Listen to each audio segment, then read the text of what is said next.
So let me say something about the genesis of this course. It's not your typical kind of course since it's about a year, 1859.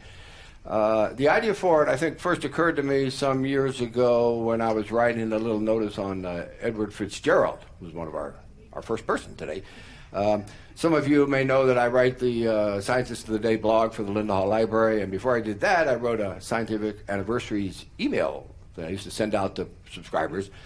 Did that for a number of years, and about 5 years ago, I wrote a notice on Edward Fitzgerald, and I was kind of intrigued by him because he's born the same year that Darwin was born. He publishes his great book in 1859, the same year as Darwin did, and they died just about the same time.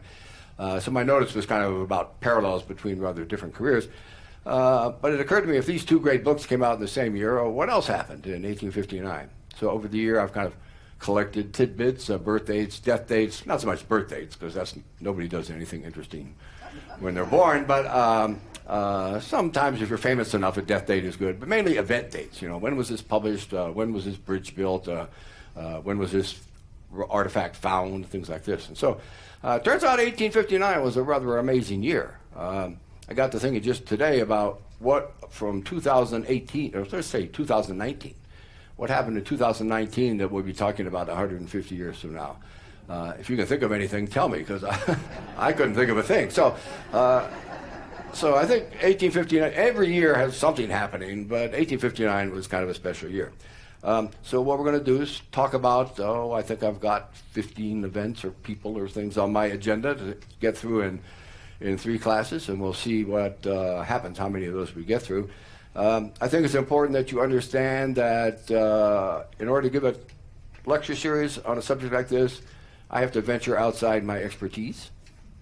So I'm going to be talking today, for example, about Gounod's Faust. And I know, I'm not a musicologist. I know very little about the opera itself, although I've seen it and I've enjoyed it. But I don't want you to think that I'm talking about it as an expert. So some things I'll be kind of introducing you and myself to a little bit. Some things like history of literature and art history and history of science and technology I know a lot more about, so I'll be on more familiar ground there. But I just want you to understand that I know a lot about some things, but I don't know much about other things. And that doesn't keep me from talking about them, but I do want you to be informed about that. So I thought I'd begin with just a couple slides. I call this a brief background. It ended up being a brief background more about England than about Paris or Berlin, but that's what I know better. And so I just wanted to introduce you to kind of put you back into the time of 1859. This was in England. It was in the Victoria reign, which began a long time earlier and will last a long time further than this. Queen Victoria became queen in 1837, so she's been on there for about 24 years. I've been on 22 years. Been on the throne. So it's very much a Victorian era, and I tried to find some portraits that were actually done in our year, and so this is a portrait in the Royal Collection done in 1859, and looking pretty good for someone who's been queen for 22 years. There's the other half of the duo. This is Prince Albert, also a portrait done by the same artist in 1859 in the Royal Collections. They got married in 1840. He was a prince, not the king, so it was Queen Victoria and Prince Albert. He would die 2 years after our year here, and so that sort of changed things drastically for Victoria, who went into mourning really for the rest of her life. We have some pictures of the royal family that I thought I'd show you, again, just trying to get you back into the time frame of 1859. This happens to be 1857 when this photograph was taken, but Prince Albert is the one standing, and Victoria, as is practically always the case, is sitting, and then those are her 9 children. I started to say scattered around, but they're far from scattered. They're placed very carefully. That is, I think the one on the right, second from the right is Edward, who would become king later on. This is actually 1859, and so this was an occasion of some visiting assorted royalty that I really can't identify, but you can see again Queen Victoria and Prince Albert as they appeared in our year, in 1859. We're not going to talk much about politics here, both because it's not my field and it's not, most of the events I ran across are not really of political interest. But some people are interested in politics, and the prime ministers of our time were, this is Edward Smith Stanley, the Earl of Derby, who was the prime minister until June of our year. Then he was succeeded by the famous Palmerston, Pam as the English call him, who was both prime minister before and prime minister afterwards, became prime minister in June of 1859. The events that preceded our year that are worth noting, because some of them will come up later on. England had just emerged from the Crimean War. England and France and lots of other people had emerged from it, and Russia, which was from late 1853 to early 1856. This is a ridiculous war, as historians note, fought really over nothing, trying to keep Russia from gaining more power around the Black Sea, but lots of people died really for nothing in this war. And finally Russia begged for peace in 1856, and the war was over. This is a photograph taken during the Crimean War by Roger Fenton, one of the early photographers. Kind of a famous photo called The Valley of the Shadow of Death. There's nothing in that picture but dirt and cannonballs. You can see them strewn all over the place. But I show you this because this is one of the first, the Crimean War was one of the first wars that was documented by photographs. So photography had been invented in 1839, and for about the next 10 years, they mostly used it for taking portraits and still lifes. But then during the Crimean War, particularly Roger Fenton went over there and took actual pictures, not so much during the battle as for the aftermath, but we now have photography introduced as a historical tool, which is kind of a nice thing. We're going to be looking, in fact, one of our stories is about a photograph that was taken in 1859. So the Crimean War gave us that, if it didn't give us much of anything else. At the time of in our year, 1859, there was another war going on, but it was far overseas. It was called the Opium War, in fact, the Second Opium War. England was at war with China. England, this is the age of the grand era of British imperialism, and they were giving themselves to the world and demanding that they be allowed to do so. And so the Chinese were trying to shut trade out from England, and there was a thriving opium trade. The opium trade went into China, not out. So the English developed an opium trade, and China was trying to close it down, and so they went to war over this, and ultimately concluded kind of with the forceful opening up of China in 1860. This is one of the great opium ships. They developed special ships just to take opium from England to China. So anyway, so that war was going on, but it didn't really affect directly people in, say, London so much because the battles were being waged overseas. One of the events that occurs just before our year is what I call here the demise of the East India Company. The East India Company had been set up a couple hundred years anyway, that had been established, and it essentially ruled India. We think of the British ruling India, but the British didn't rule India. The East India Company ruled India. They had the army, they appointed all the governors, so it was a private enterprise that was ruling India, and they weren't very good at what they did. They basically wanted to get money out of India and weren't much into improving social conditions in India. So in 1857, there was a rebellion in India. It's called the India Rebellion of 1857, in which the natives is not the right word, the people of India kind of rebelled against the East India Company, and the aftermath of that was that the East India Company was shut down. The government, the crown, took over India, essentially. This is in 1858, and so the East India Company as an enterprise that was responsible for ruling India was no more. So that would be a major turn of events. It'll affect one of our people, John Stuart Mill. We'll talk about him probably next time, who wrote on liberty. He was working for the East India Company until 1858. That's what he was. And so he loses his job, decides to write a book. It turns out pretty good for everybody. Finally, just as I don't know, just as a way to kind of localize our discussion and get back to London, the Battersea Park was built across the Thames. It's the thing at the bottom left there. And it says Battersea Park in Chelsea, but it wasn't in Chelsea. Chelsea is up there to the top on the right. And so this is a public park, and they were excited about it, but it was very necessary that it be connected to Greater London, which is, most of London is north of the Thames here. And so they built a bridge. was kind of required so that people from Chelsea could come down to Battersea Park.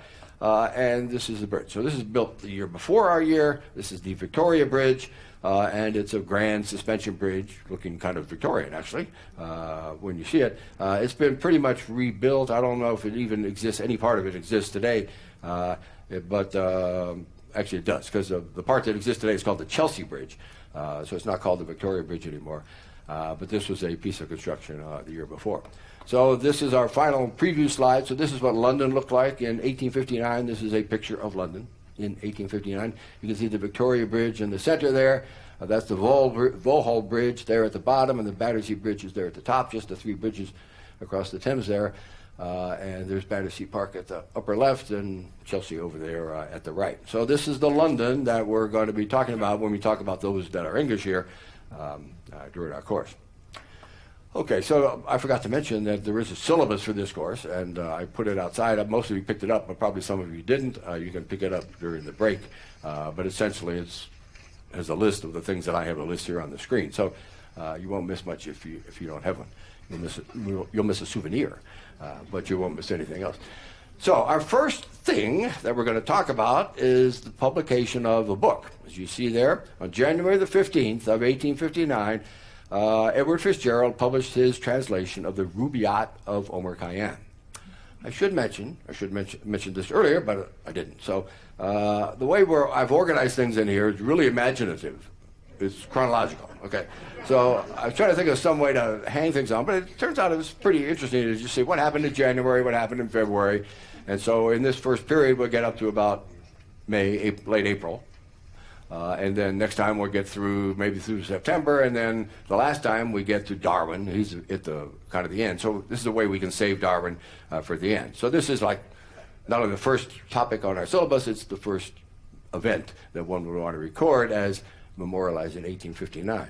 So let us show you a picture here of Edward Fitzgerald. People don't know much about him.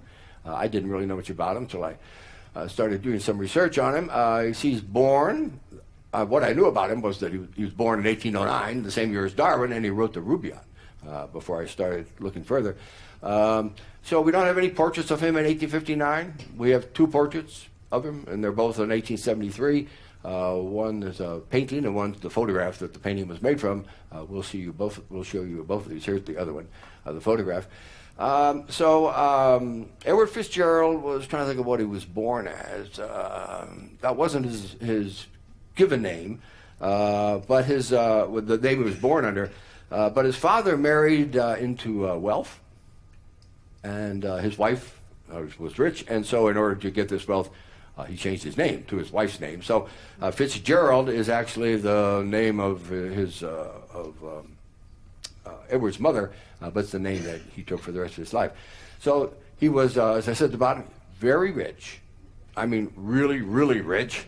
I think I read some numbers here. I think one of his mother's inheritance was £500,000. This is in 1850, which is probably, who knows what it is. And then she had another inheritance that was even bigger. So he was very wealthy, but he was very well educated. He went to Trinity College, Cambridge, Isaac Newton School, and lots of other people went there.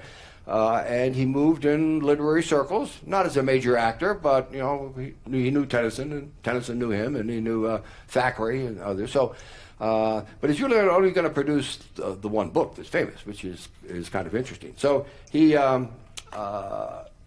chose as a field of studies at Cambridge. He chose Middle Eastern languages. He chose to study Persian and then Far Eastern languages, Sanskrit from India. So you don't need to know much. I don't know anything about Edward Cowell, except we have his portrait, and he was responsible for teaching Fitzgerald how to translate stuff from Persian. So he's worth remembering, at least for a brief moment here. So in the 1850s, 1853 to be exact, Fitzgerald moved to the country. He was a very rich guy, so he could have moved to a mansion someplace, but he moved to a little cottage in a place called Boulge, which I have trouble pronouncing, Boulge, East Suffolk, so it's kind of northeast of London. This is the actual cottage. It doesn't survive anymore, so I can't show you photographs of it or any other pictures. In fact, this is the only one that I know, but kind of a modest thing, and so he just pursued scholarly studies there. He translated things, he wrote poetry, he did whatever he felt like doing. He was going to live moderately long time. He'll live 30 years after this. So this is where he kind of pursues his scholarly work. Well, in 1857, his teacher at Cambridge, Cowell, found a manuscript in the collection, the great collection at the Bodleian Library in Oxford. It was actually this very thing you're looking at here. If you don't know much about manuscripts, they're typically numbered, and it would be somebody's collection, in this case the Ouseley collection, and then they just number them 1 to whatever, the number in there. So if you want to go to the Bodleian and look for this manuscript, you will ask for manuscript MS, Ouseley 140, and they won't bring it to you because you have no bona fides, as the English say, but at least they'll know what you're talking about if you give them that number. So this is the manuscript that he found. It's still there. I've never seen it in person, but it's on. Some of it's online. This much is online. And so this is a manuscript of the Rubaiyat of Omar Khayyam in Persian. So what Cowell does is he makes a copy of it. So he copies it out in Persian. He doesn't translate it. Makes a copy of it in Persian, and he sends it. Oh, there's just another view of the decoration. The script is actually down at the bottom, which has been cut off here. But that's what the bottom is put on the library line. So he sends it to Fitzgerald and asks Fitzgerald, says, this is kind of interesting, would you like to translate it? And so that's what Fitzgerald's going to do for the next year or so. The Bodleian has actually the manuscript, that's it, that Cowell copied out, and it's got Fitzgerald's notes on it. It'd be wonderful to look at this, but this is what the Bodleian has available, this tiny little picture. You can't even get a bigger one. So if you go there, it has a manuscript number 2, which I didn't put on here, but I can give it to you if you want to go there and look at it. Again, they won't let you see it, but you'll show them that you know what you're talking about if you have the manuscript number. So that's what Fitzgerald did. He got the manuscript, he was intrigued by it, he translated it, and then he published it in 1859. We'll talk in a second about Omar Khayyam, but I want to say something about the translation. This is not really a translation the way we would translate something. That is, it's not legitimate, really. It's what Fitzgerald did is he'd read a couple of these in Persian, and he kind of combine them or rethink them or whatever and translate them into English. So there's as much Fitzgerald in these as there is Omar Khayyam. But that doesn't take anything away from them as poetry, but it's not strictly just a translation. In fact, it's not even close to being just a translation. So for those of you that don't know about Omar Khayyam, most people I find have heard of him as a name. But you might not know that he was, in fact, a 11th century Persian figure. So I have a map I'll show you in just a second. This is a statue of him, not a contemporary one that was made and put up on some anniversary of him in Nishapur. This just shows you the cities he was associated with. Nishapur is in modern Iran. You can see it there at the left. And then Samarkand, where he would move. Omar Khayyam would move there when he was a relatively young man, and that's up where it says Tajikistan. And then he spent most of his time in Bukhara, which is also in modern, actually Uzbekistan is where it is. So those are just the areas that he worked in, but he did read and write mostly in Persian. He was what else we've got here? He was a Muslim. He was, in fact, a Sufi mystic. He was a philosopher. He was an astronomer, and a pretty good astronomer. He was a mathematician and a pretty good mathematician. So mostly, he's known for that. In fact, before Fitzgerald, that's what he was known for. Nobody really knew about these poems that he did. But he was a poet. So he did kind of invented, I'm not sure if I'm right in saying that, but he certainly made it his own, the 4-line poem, the quatrain, as it's called. And he wrote quite a number of these. How many, we don't really know.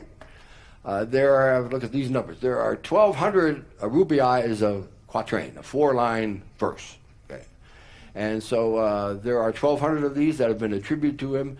One scholar that I looked at thought that maybe of these, 120 are really his, and the rest are just somebody else's.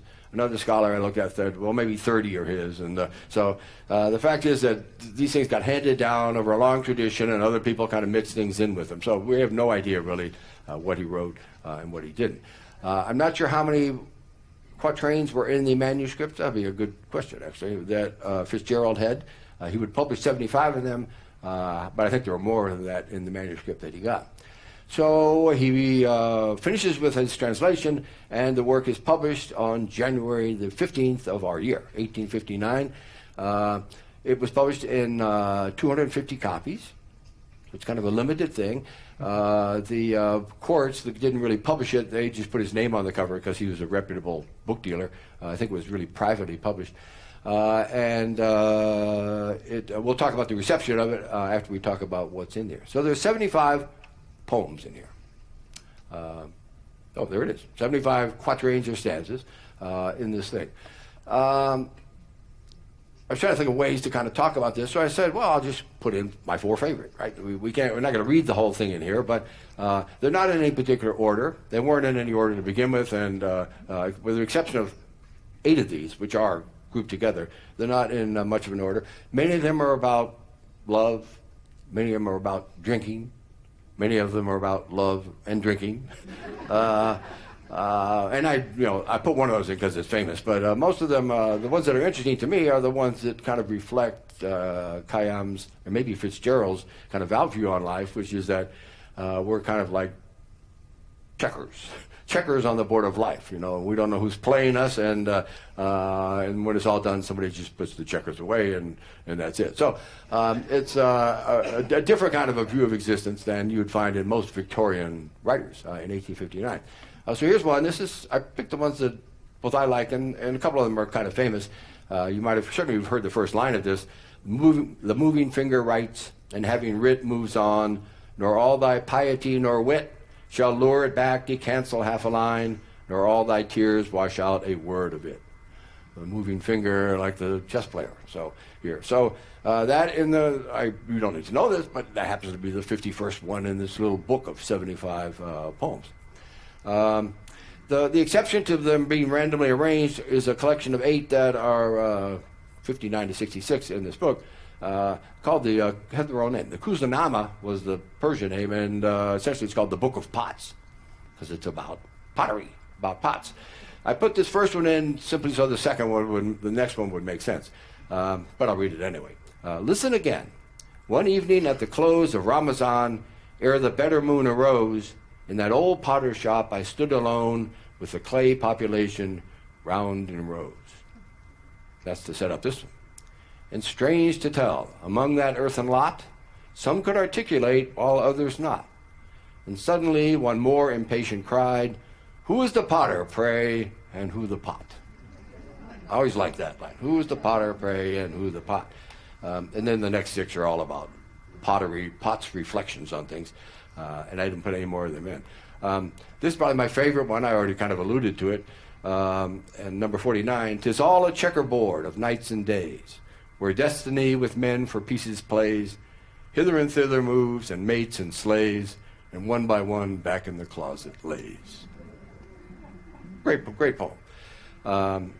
And then this is probably the most famous one, which I can take or leave, but I'll read it so you know that it's an Omar Khayyam Fitzgerald poem. Here with a loaf of bread beneath a bough, a flask of wine, a book of verse, and thou, beside me singing in the wilderness, and wilderness is paradise enough. This reminds me that Fitzgerald changed a lot of these. If you see this poem in some Oxford Book of Quotations, it might look quite different. He rewrote a lot of these for kind of later editions. So this is the way it is in the first edition that appeared in 1859. So the book comes out. It never really goes to the bookstalls. I think it's probably given away to friends of his. Nobody really pays any attention to it. So the reception of this, unlike Darwin's Origin of Species, which we'll talk about later, this book is initially ignored. And I don't mean for February and March. I mean for years and years. The book is ignored. He will issue a second edition in 1868. And that's when he enlarges it a bit. 110 in that second edition. That's the one that's most often reprinted in, say, a modern paperback. And then I think he does more than that. Anyway, those are the only 2 that I have looked at. But in the late 60s and early 70s, it's kind of discovered by the artsy community, particularly by William Morris and the Pre-Raphaelites. And they just like the poetry. It kind of suits them. And so this is the thing you see it there on the right, is a page that has 3 of the poems. Been produced by William Morris and illustrated, so it's all hand done and it's all been decorated in the Morris style. So after about the 1870s, it becomes more and more popular, and it only gains in in recognition as the years go by. It's one of those few works that gets more and more popular every year. And it is today I think it's the most popular or the most published book of verse translations ever in the world. So it becomes a very, well, there it is, the most popular set of poetry ever translated into English. And if any of you ever been down to the diastole, which is the kind of the reception center of UMKC's medical school, it's down at 24th and Holmes. Beautiful house. If you ever get a chance to go to reception there, please go. It was built by E. Gray Diamond, who was the head of the medical school at the time, and he left the house to the university and the medical school so that they could use it for what they use it for now, conferences and things like this. And he was a collector of the Rubaiyat of Omar Khayyam, the Fitzgerald editions of the Rubaiyat of Omar Khayyam. This is the Omar Khayyam room there. Our history department used to have its annual retreats there, and we used to sit at those tables and discuss really interesting stuff. But there in the background, these are all different editions of Fitzgerald's Omar Khayyam, and there's hundreds and hundreds of them. So a very popular work. I inquired before this course started, I inquired down there because I looked through this, and I looked to see if there was a first edition kind of lying in there undiscovered, and of course I didn't find one. And I wrote and asked them if he had a first edition, and they said, well, no, they didn't have a first edition, which I can't believe. Anybody who's collecting Omar Khayyam for most of his life and who's rich, he's got to have a first edition. So there's probably one somewhere, but I haven't yet turned up where it is, and I'd love to see it. I've never seen a real first edition. You won't find one here at the Linda Hall Library, alas. Oh yeah, the final thing on Fitzgerald. Some of you may have read some of the essays of the Argentinian writer Jorge Luis Borges. One of my favorite writers anyway, so which is why I'm sticking him in here. So he basically writes little short 3 or 4 page essays on whatever matter, incredibly learned, blind and learned. The two, went hand in hand with him. And he wrote an essay on Edward Fitzgerald that was published in a book called Other Inquisitions, which I think you can still buy, at least in paperback. And he kind of mused, as all of us muse who look at the Fitzgerald translation, how these two people ever got together. Here's a Persian astronomer who kind of dabbles in poetry, and nobody even knows about his poems for 800 years. And then here's this kind of mediocre English scholar, really, who dabbles in Persian and publishes really this one book. How did this ever happen? Is really what Borges one is about. So I picked a couple of quotes out of his essay, and I encourage you all to read it. He's just a brilliant, brilliant writer. So I have 2 here. This is the first here. So he says, this is Borges now. A miracle happens from the fortuitous conjunction of a Persian astronomer who condescends to write poetry and an eccentric Englishman who peruses Oriental and Hispanic books, but perhaps without completely understanding them. There emerges an extraordinary poet who does not resemble either of them. And he goes on. This is at the very end. He's kind of musing about this whole thing. And he says, all collaboration is mysterious. That by the Englishman and the Persian was more mysterious than any, because the two were very different, and perhaps in life they would not have become friends. Death and vicissitudes and time caused one to know of the other and made them into a single poet. That's really what it is. So sort of combined, a new poet emerges, the combination of Omar Khayyam and Edward Fitzgerald. If Edward Fitzgerald did anything more distinguished the rest of his life, I don't know about it. The last thing he did was to die, and he did that in his home. I just stuck a map in here, which doesn't show Bulja on it, but over there where you see East Suffolk, right there in the middle on the right, it's kind of in the middle of that yellow space there, north of Ipswich. And he is buried there. There's the church there in Boulg, and a very nice church, St. Michael's Church. There's a great mausoleum of the Fitzgerald family at this church, but he's not buried in it. He's got his own little grave, which is outside in the churchyard. So if you ever get there, East Suffolk, you've got to go to Boulg, and you've got to go to the little graveyard. You can see written on the tombstone there, it says Edward Fitzgerald is laid to rest there. So he's 30 years after, or 25 years after his great achievement, the poems of Omar Khayyam. So that's our first event. See how long that took us. This will be briefer because this is outside my expertise, but I want to put it in here because it's kind of interesting. So on January the 2nd of 1859, Johannes Brahms premieres with himself at the keyboard his first piano concerto. And there are the details there, Opus 15. So it tells us it's an early work, but not the earliest. We'll say a little bit about Brahms, born in 1833, so he's quite a bit younger than Fitzgerald.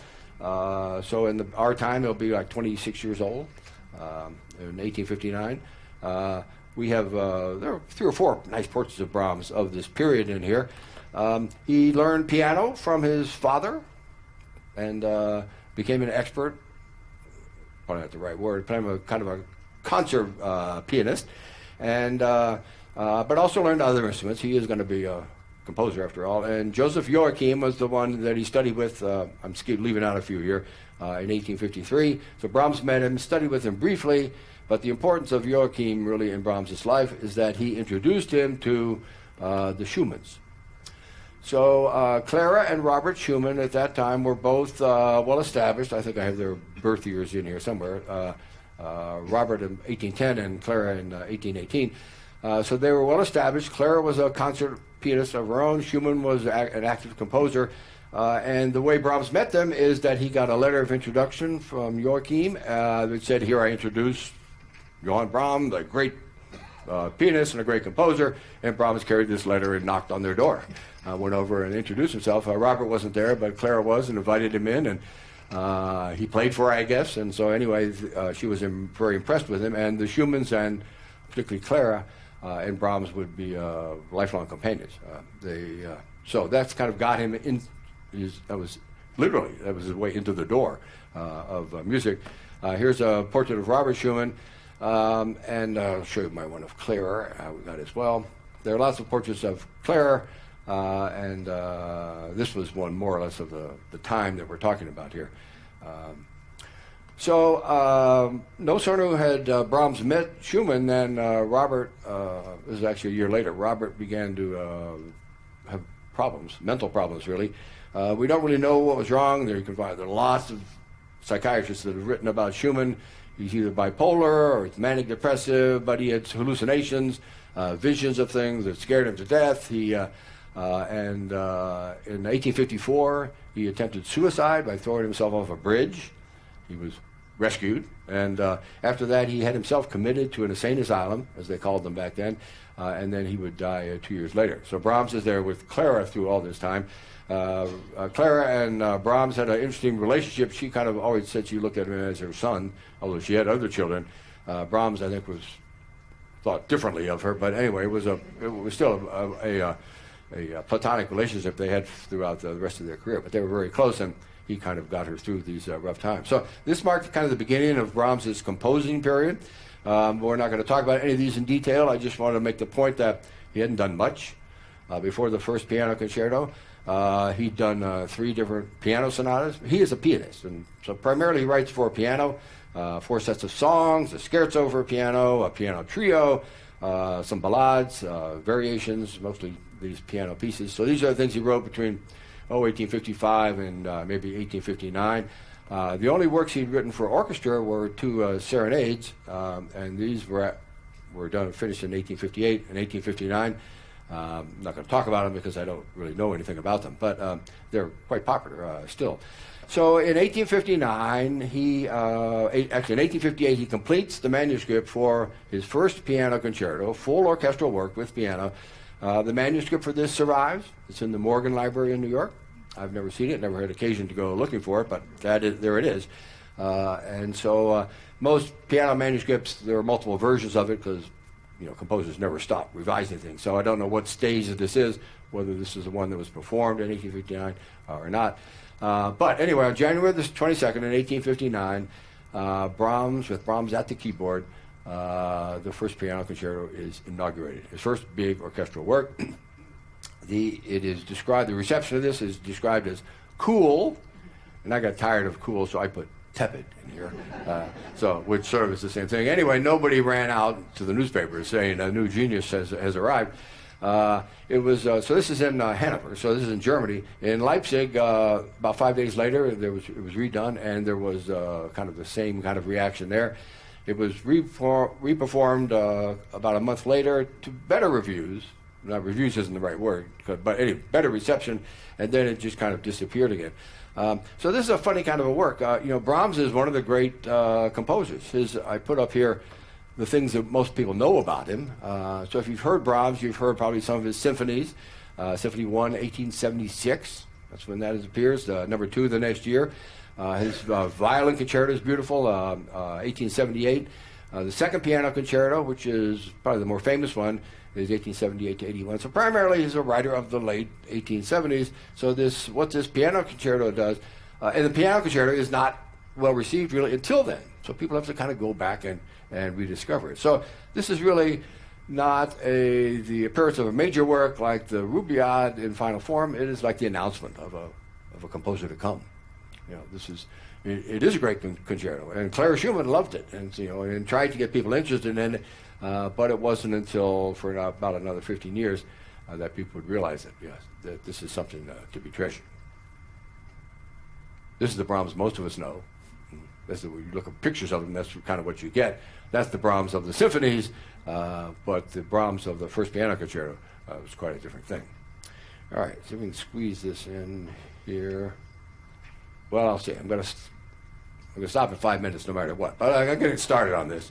So this is also going to be kind of a brief introduction, but it was a great event. This is the first appearance of Gounod's Faust, one of the great operas, March 19th in 1859.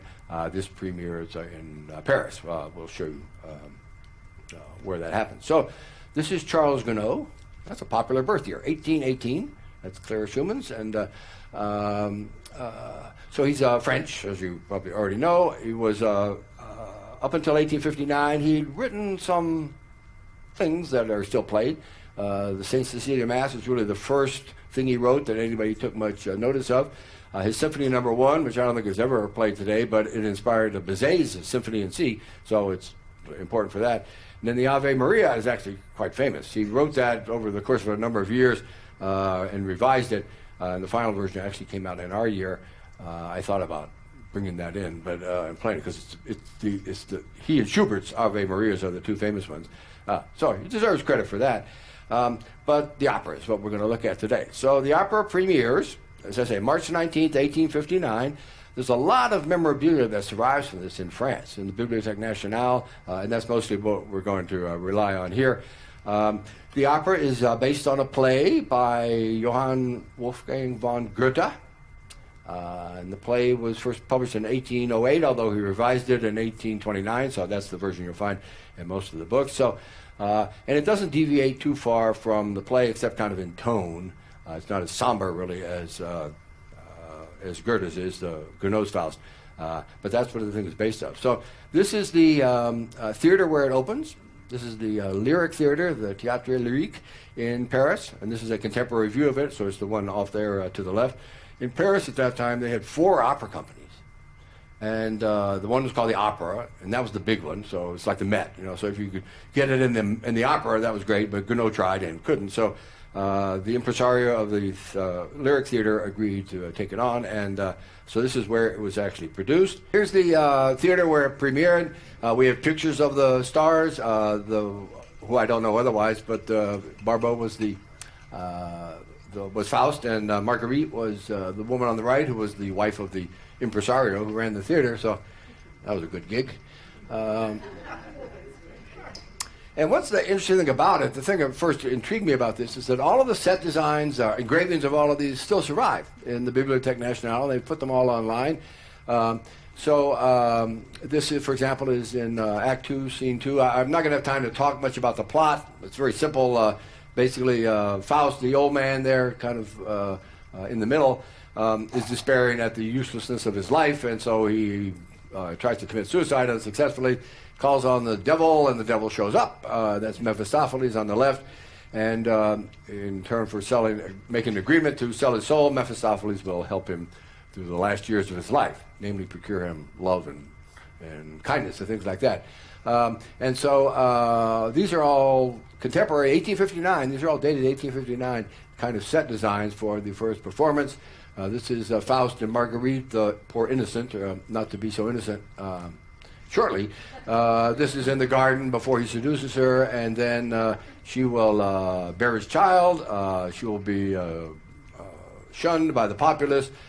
She will drown her child, and then she's sent to prison, and then I'll get up to some of these set designs.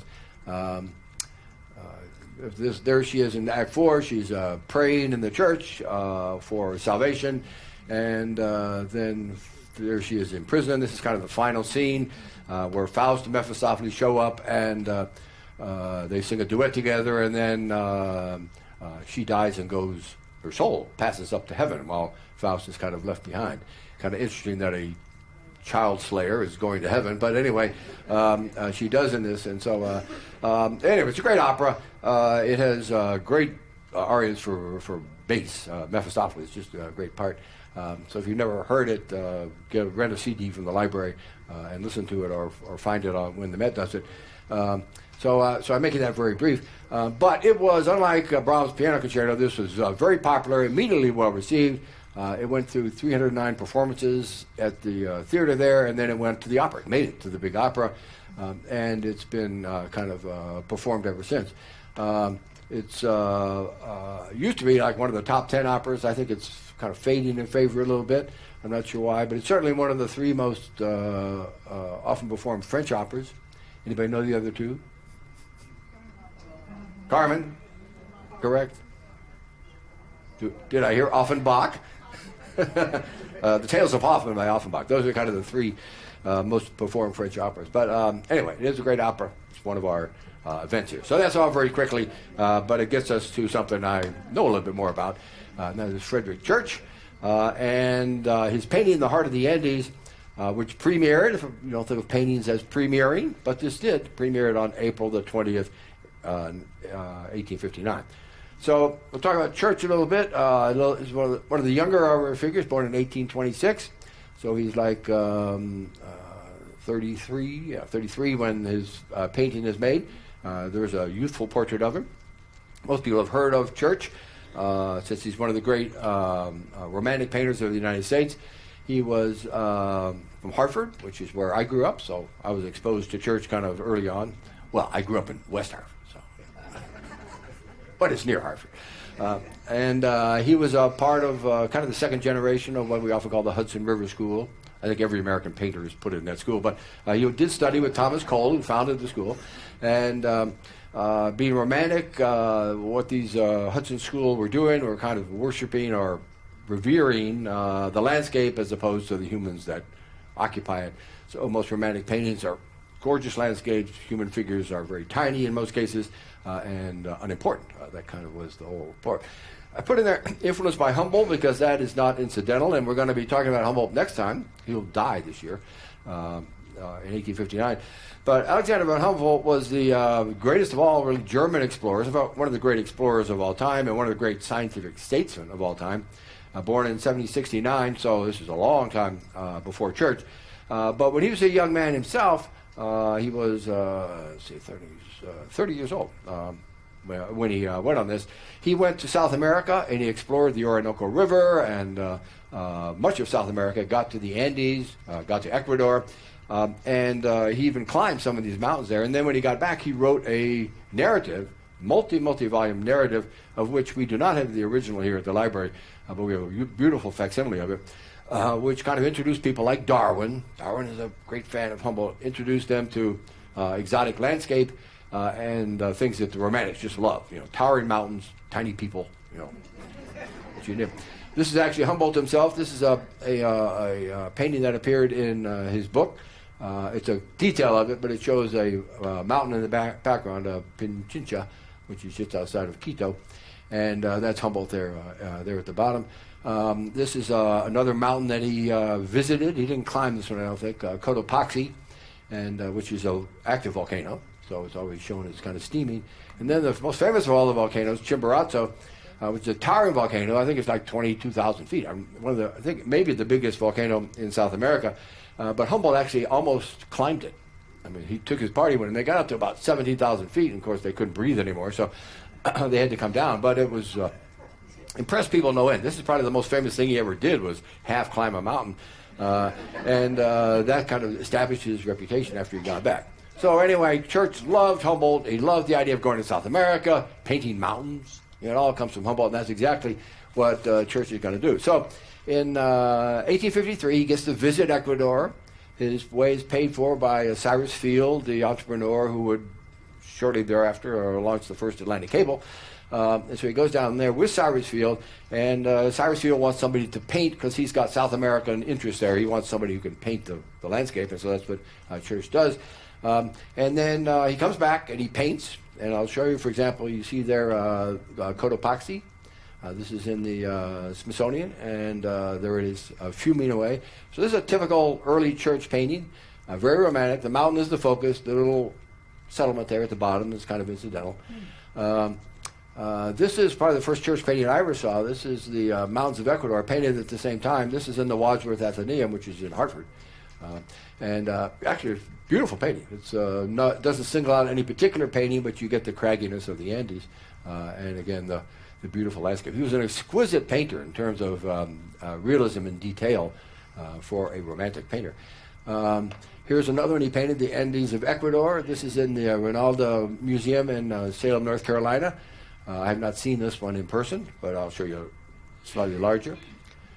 They look nice in museums, these paintings do. Just brilliant here. Here he's fascinated by the setting sun. And then not all his early paintings are of South America. This is one he did of Niagara, 1857, in the Corcoran collection in Washington, D.C. So I didn't indicate the size of these. He paints on all scales. So he paints things that are like this big, and then he paints these 12-foot long ones.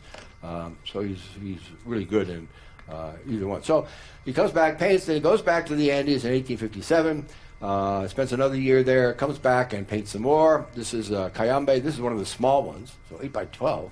You know, you see this on the screen. It looks like a lot bigger than that. This is in the Museum of Fine Arts in Boston, and I saw that one when I was in Boston last year. And then here is the famous one, the one that we're talking about today, and this is the Heart of the Andes.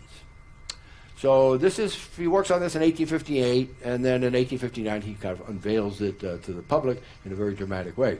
This is in the Metropolitan Museum of Art in New York City. So I'm sure a lot of you, anyone who's been there, has probably seen this.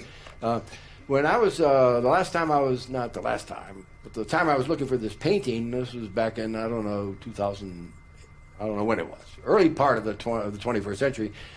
They were renovating this whole room, and so they had it stuck in a little tiny room with all the other paintings of Thomas Moran and all these people just like in one tiny room. It was great. I thought this was wonderful, but nowadays they display it more openly there. But that gives you an idea of the scale of this painting. And so I'm going to show you just a few details. I'm not an art historian, or at least not a licensed art historian. But you don't have to be much of an art historian to appreciate what he's doing here. This is primarily, and let me go back one, because I forgot to point it out. The volcano in the background, that's Chimborazo. That's Humboldt's volcano. So he's put that's the main thing in there. And then the rest is just all nature. In this is a detail itself, but you still can hardly see the little cross there at the left, and there's a little town, little hamlet there kind of in the middle. And then there really aren't any other people in this at all. This is just a close-up, so you can see the people are just kind of indicated by the smallest little swatches of paint. So there's a little flowers on the grave scene there, and here's the little town in there. But notice the detail on the rest of it. You can get your nose right into this painting, and it's just incredibly detailed and realistic, right down to the smallest little spot of paint. This is this is kind of in the foreground. So a couple trees that are springing out of the foreground, and just beautifully done. He even, if you can see it up there on the left, he signed his name by carving it into the tree there. So it says 1859 Frederick Church, carved into this birch tree. So the thing that's interesting about it to me, the painting is great. So probably his greatest painting, although he paints for a long time further. But I'm really intrigued by the way that he announced this to the public. In, was it 1 year before, 2 years before? I have to cheat and look at my date up here. I guess I don't have it. There was opened in New York City, I think about 1858, maybe 1857, but it was shortly before this time. There was opened up like the first venue for artists. It's called the 10th Street Studios building. And so it was, the building was, I'm not sure if it was built for this or turned, I think it was built for this purpose. It was a place where artists could have a studio and they could have exhibition space and people could come in and could browse through a bunch of different studios. I mean, just perfect. So the way, and there, I don't think there were apartments in there. I'm pretty sure, well, I don't know. Actually, I don't know, so I won't speculate. But this, for example, was a contemporary picture of the interior. So this is one artist's little room, you know, and so you can come in there and then you can go through the door and go to the next artist and browse this way. We have lots of similar setups like that today, but this was the first. And in New York City, 1857 is the opening date. And so had 25 studios. So this is the place that Humboldt chose. So what he did is he rented out one of these studios and he didn't put anything in it but this painting. So here's another William Merritt Chates. This is his studio, a contemporary view of what these things look like. So it looks kind of like a modern antique mall, right? That you go and you go from one booth to another, except it's all paintings, or I guess it doesn't have to be paintings, other kinds of works of art. So what he did is he rented a room and on April the 29th, he opened the door, set up a little ticket stand because it cost you money to see this, and he allowed the public to come in and view his painting. Now we don't have any photographs of the original display. We know that it was displayed again in 1864, and somebody thoughtfully took a picture of that. So we think it was probably the same kind of a frame. It had an elaborate wooden frame, and then I had the curtains over it so you could, you know, unveil it. The original didn't have the presidents up there at the top, so that was added in later on. But you come up to the rail and you can see it. For some anniversary, they recreated this, I think at the Met. And so this is a modern recreation of what they think the original display looked like, with the beautiful oak frames around it, and then the drapery carefully arranged up there at the top.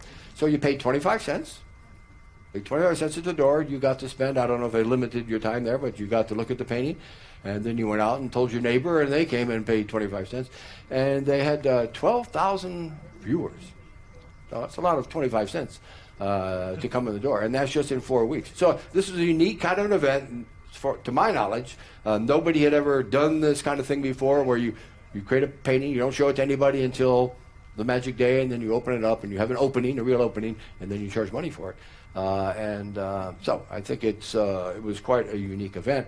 Certainly it was the talk of the art world of New York in the spring of 1859.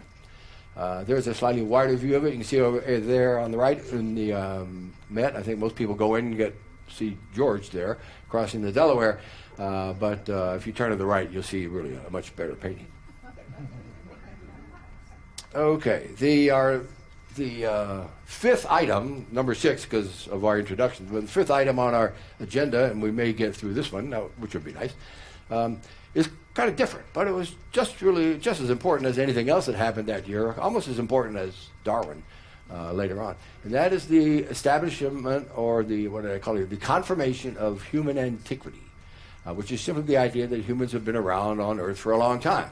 They weren't created 4,000 years ago or whatever, but they've been here when mastodons were here, for example. So this is an idea that had been floated around for a long time, but nobody had anything they considered to be proof of this.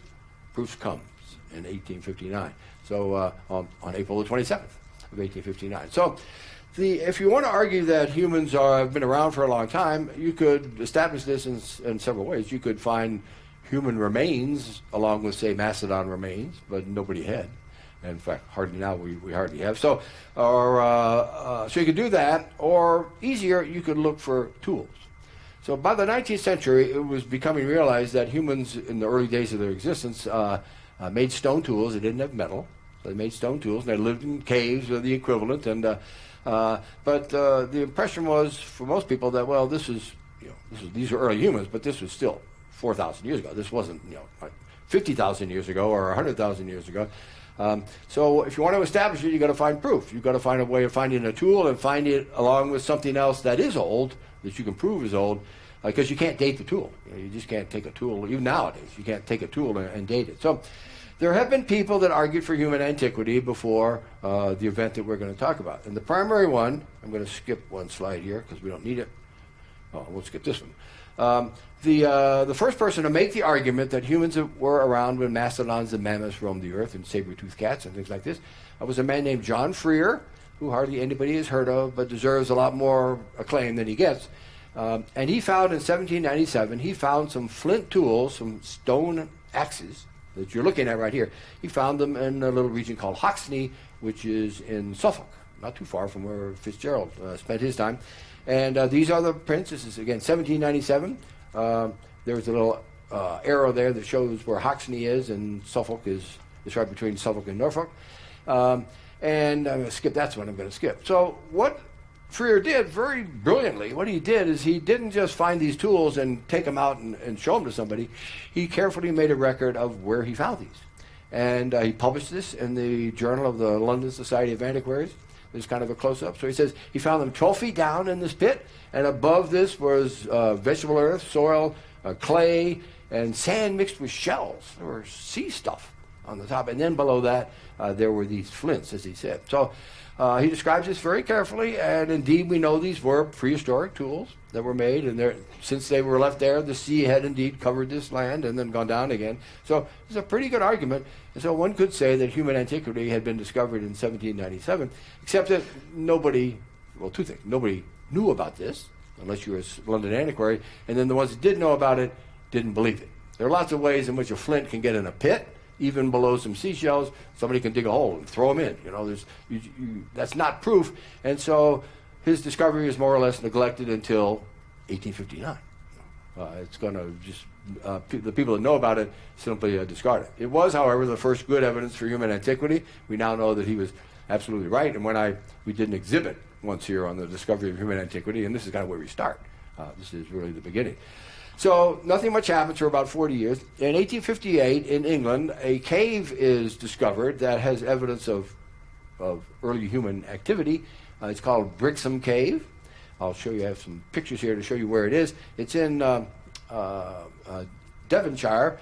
Torbay is a little bay. You see the label there. And Brixham is right down here. I can't see it. There it is, somewhere there. Yeah, right there. Yeah. And so there's another cave, another famous cave up here called Kent's Cave, and that had been known for a long time. But this cave was discovered. It was untouched. Okay, so the guy who discovered it was, I have a picture of it, in fact, William Pengelly, who was a local there, and he discovered this cave, and he suspected that there were going to be tools, maybe animal remains in there. But instead of digging them out and then showing them to people and knowing that people wouldn't believe him, he called for help, and he wrote to the Geological Society of London, which were all the biggie geologists were there, and he said, would you send down some people to help me excavate this cave? Basically, he wanted witnesses. Somebody's watch me dig this out here. So a couple people from the society came down, Joseph Prestwich and Hugh Falconer.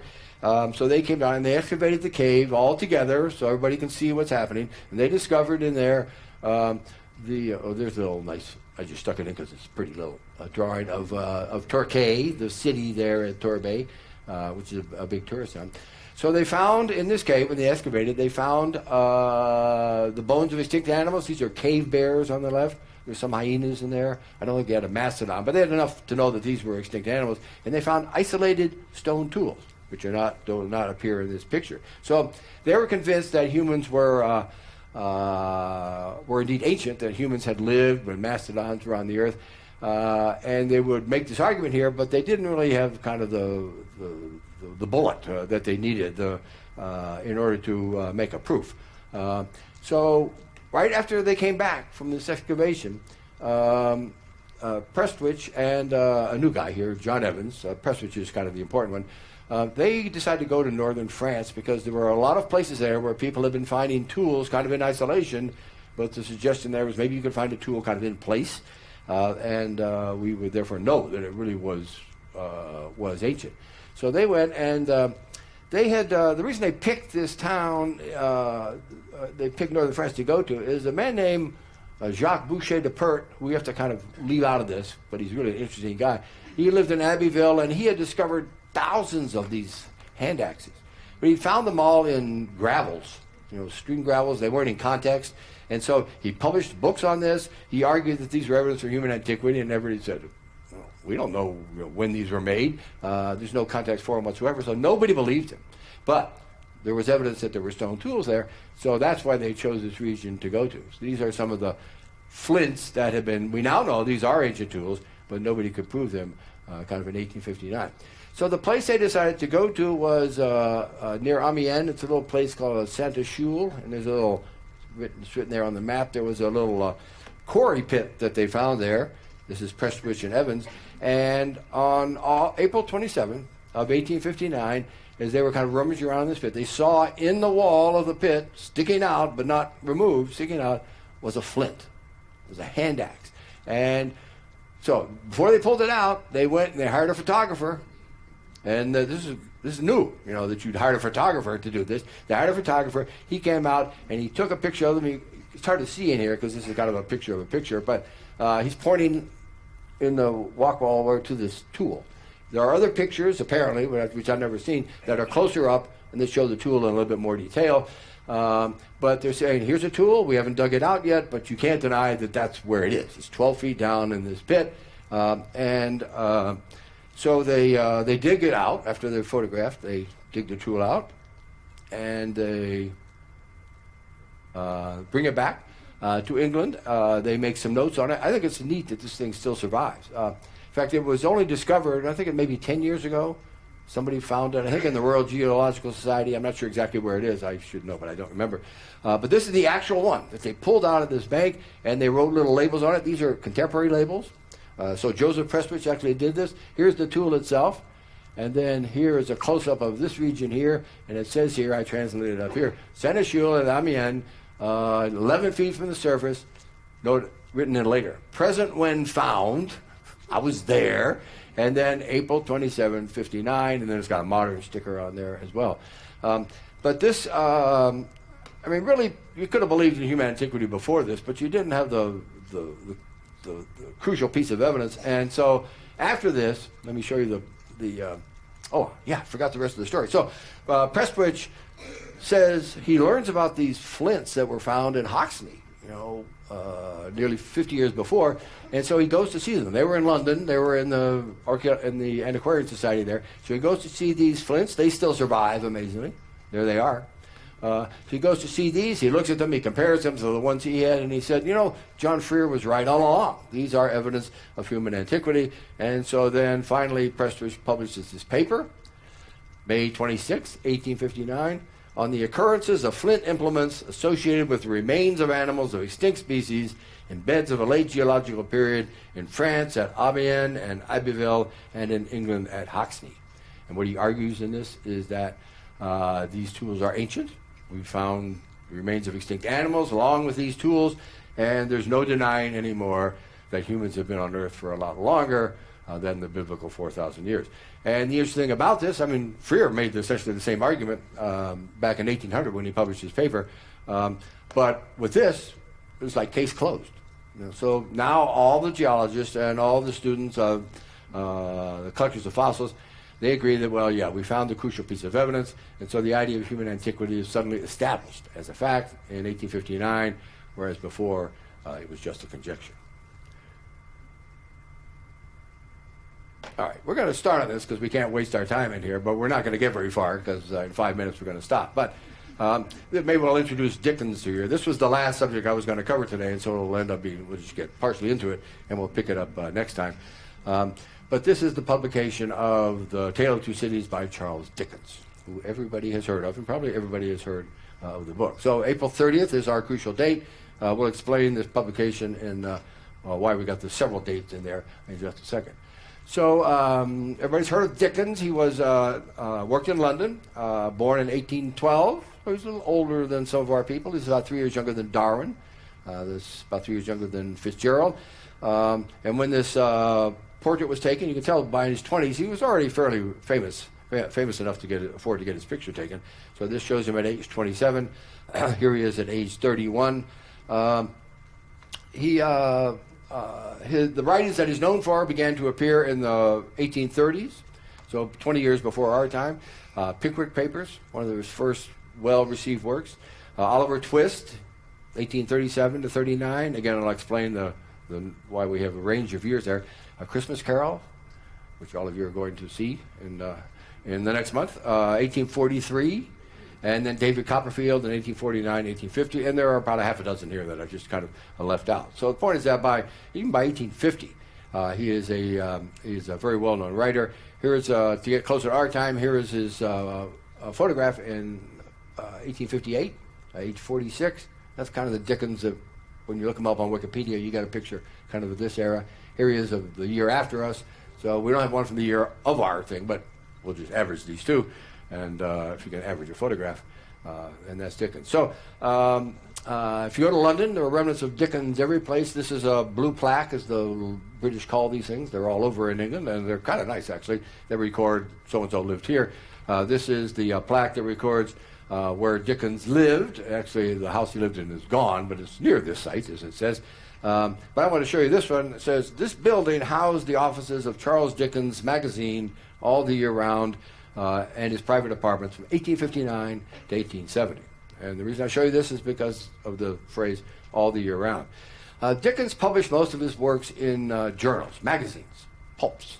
And in the 1850s, the one he published in the most, you can see it about 2/3 of the way down in that, it's called Household Words. So he published in that, but he had a kind of a falling out with the printer, the publisher of that. And so in 1859, he founded his own, another journal, which subsumed Household Words. And it's called All the Year Round. So it's a journal, comes out every week. Dickens kind of edits it, and Dickens also is one of the star writers that's published in this. So this is the this is not the actual issue of April 30, 1859, but this is kind of what the journal looked like. So in April 30, 1859, this is the first issue. So the magazine's coming out, brand new magazine, and on the first page of the first issue, there is a tale of two cities. So it's just a bit of it. It goes on more than this. There's more than this. But here is where it first appears. So The Tale of Two Cities, which is the book we're going to talk about next time, comes out in 31 installments from April 30th to November 26th. That's 2 days after Darwin publishes his Origin of Species, so it covers kind of this entire period. After they had published about 4 magazine issues, Dickens was a business genius. You know, he said, "Well, I know what I'll do is we're going to publish it as a book eventually, but let's publish it kind of in monthly installments too." So after they publish 4 weeks worth, you can buy your monthly installment now with its own title page, and there are in fact 8 of these in all. So if you're a collector, you might want to collect all 8 of these. This is as The Tale of Two Cities from about I think July to about November, and then finally when the last issue comes out of the magazine, then it comes out in book form in 3 volumes. So you buy volume 1, you can buy it on November 26th, and then later you can buy volume 2 and volume 3, and you put them together, and you've got your entire book. Well, this is a really interesting book. We're going to talk about it next time, but we're not going to talk about it this time any further. And next week and the week after, we'll be able to show you actual books that we're talking about in here. So that's all for today. Thank you for coming. I'll kind of lead people upstairs. See you next time.